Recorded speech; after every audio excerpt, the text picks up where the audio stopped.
Insomniac games are well known in the gaming world for making such games as Resistance, Ratchet and Clank, and most recently a trilogy of Spider-Man games. Next up on their release calendar is Marvel's Wolverine, slated for release sometime in later 2026.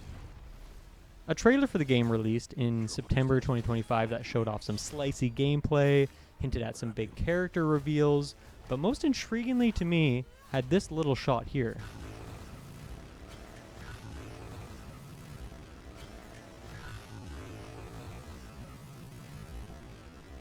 Okay, maybe nothing special to most, but as someone who frequently drives the same road that Logan must be on here, I was intrigued.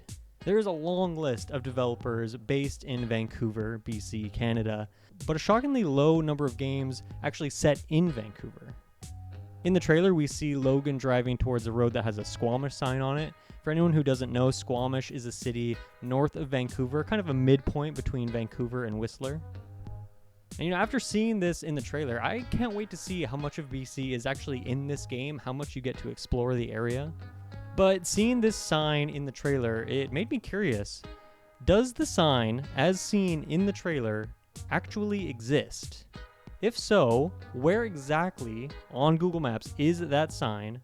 And if not, what is kind of the closest equivalent signs we can look at that were used as an amalgam to create the sign that we see in the trailer? I certainly don't have the memory to know if I have seen this sign in my many journeys to and from Squamish, but what I do have is a car, Google Maps, and I had a free day. So I took my best friend, cameraman Cody, and we cruised up to Squamish to see if we could find any such sign that exists. So to break down the sign from the trailer, what we were looking for is a green overhead sign with the Squamish name written at the top, with the indigenous spelling below that. An arrow on either side, and this part is kind of blurry, but it's a 99 crest symbol with the north underneath.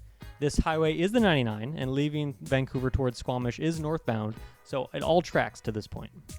Also, this sign is an overhead sign, but it is only supported on one side, and that is the right side of the road. Now, in leaving Vancouver, we almost immediately found a sign that seemed to match the bill pretty well. The spacing and font appeared to be a little bit different, but it had the Squamish text, it had the arrows, it had the 99 north symbol. The only difference is that the indigenous spelling of Squamish was replaced with instead Whistler. We could also say that while it is an overhead sign, it is supported on both sides of the highway, not just on the right side. And if we want to get a little bit nitpicky, the length and width of the sign, the aspect ratio, if you will, appears to be a little bit different, but you know what, I can forgive that. And there's a couple of these signs back to back, but honestly, after this point, there was very few, if any, overhead signs at all the way up to Squamish. As we continued along, we spotted a few of these signs that have the Squamish spelling, along with the indigenous spelling and the kilometer distance on the right side of the road. Now, if you're curious, the indigenous spelling of Squamish, as you may have noticed, has a 7 in it, as well as some English language unconventional accents on other letters. The 7 is a glottal stop, and the accents have meanings too, but honestly, I don't think I'm the best person to explain how all of this works, so instead I've linked to a really good video from the Squamish Language Academy that explains it really well, so check that out, it's in the description. Unfortunately, as we continued our journey, it appears we peaked early, and we didn't really find any other signs that appeared anywhere close to the one that we can see in the trailer. Now, as mentioned earlier, the sign in the trailer does appear to have the text north in it, so we can be sure that it is on the way from Vancouver towards Squamish, because that is northbound. But just to be sure, we did drive a little ways past Squamish, somewhat towards Whistler, then turned around, and just made sure that we couldn't see any other signs on that way that would have been used as inspiration. Afterwards, we stopped for some climbing at the base of the Chief, and then we headed back to Vancouver. Now, I wanted to be sure that I didn't miss anything. So what I did is I made a post in the Squamish subreddit. I included a picture from the trailer and asked if anyone knew if this sign existed. I got a whole lot of no's, a handful of maybes, and a total of 0 yeses. This post, by the way, really seemed to engage the community. It somehow grew to be the 5th biggest post in the subreddit's history, and the comment section was just a joy to read. That is also linked in the description if you want to go check it out yourself. There was even someone who claimed to be a local provincial highway manager and assured me that this sign could not exist because none of the overhead signs have the indigenous spelling in them.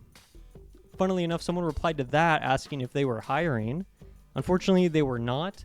But, mark that down as a goal for this channel to get someone a job through the comments section. So if you're hiring, post it down below in the comments. So unfortunately, this sign doesn't seem to exist in its current form. But, Marvel stories are often in alternate universes. So maybe this is an alternate universe that doesn't have a Whistler, and therefore this sign would only have the Squamish text on it. Maybe it's set in a different time period. Maybe this sign existed in the past, or maybe it is yet to exist in the future. I think I have an idea what happened here, though. Because when you Google Squamish road signs, you get a whole lot of images of this, and you also get this shot here, the same sign that me and cameraman Cody snapped a shot of. And this seems like a logical series of events. Insomniac, those sleepless developers, decide on Squamish as one of the locations in Wolverine. Logan is a Canadian character. The BC Wilderness is a great setting for a game, so it's a good decision all around. The artists then Google reference images for what a road sign should look like in the area. They see this one off of Google, looks good enough. But because they know the game is only set in Squamish and not Whistler, they decide to pull that part out. Then, maybe they thought the sign looked too empty, so they decided, okay, let's add the indigenous spelling in there to kind of fill up the space a little bit more. And, big developers like this know that fans are going to comb every single frame of these trailers. And so I think it's smart to make sure that, details like this, pulling Whistler off a sign to set expectations right, is a smart thing to do. We can also take a look at Insomniac's most recent game as a reference. Developers often reuse assets or bits of code between games. And, Spider-Man 2 has a ton of overhead signs that look a whole lot like the ones we see in the Wolverine trailer. They've got the city name, or sometimes two city names. They've got the arrows. Some are supported on only one side. It's a good attention to detail, even though most players will never look at this stuff. I would be surprised if a single player of Spider-Man 2 found their way to a quest or a collectible by looking at road signs instead of following a quest marker. These signs just have to look real enough to get approved by your peripheral vision as you're swinging by. Interesting detail, though, in all the signs I could see in Spider-Man 2, and it's a big game, so I probably missed a couple. I never saw a name of a highway or a direction like north or south like we see in the Wolverine trailer. So that appears to be an upgrade from one game to the next. Now, interestingly, if this sign is supposed to be the location Logan is at in the game, a couple interesting details. One, there's no, Forest Service road here on the right side of the highway. Now, interestingly, though, this sign is still in Vancouver. It's somewhere between North Vancouver and West Vancouver. Either way, it's like at least an hour's drive away from Squamish. It's very, very far from Squamish and very close to Vancouver. However, I do think in the game, we're probably not going to be in Vancouver. We're probably going to be in Squamish. And of course, that is the case just for any video game, right? Video game scales are always going to be greatly reduced. For example, it takes about 4 minutes in Spider-Man 2 to swing from one side of the city to the other. Or on Google Maps, if you put that as driving speed, it takes an hour or two, depending on where you consider the end of New York to be. It's hard to tell from the trailer. I can't tell if this is Logan pulling away from an area, and maybe we won't actually go to Squamish at all, and that's just where this section ends. Or it's the start of a section, and we're about to drive into Squamish, and that's where this section of the game takes place. It's hard to tell. We don't know where this game is going to take place. Is it in the wilderness? Is it a hidden base in the forest? Are we actually going to be in the town or city of Squamish? Remains to be seen.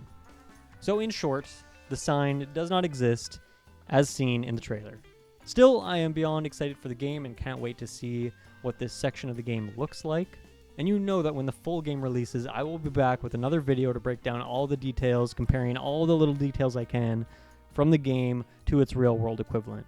If that's something that sounds interesting to you, hit the subscribe button, slap that bell as fast as you can. Thank you to cameraman Cody for taking many of the pictures and videos that you saw in today's video so I could drive safely. Thank you to the people of the Squamish subreddit, Insomniac for making some cool freaking games, and most importantly, you for watching. Thank you. Have a good day.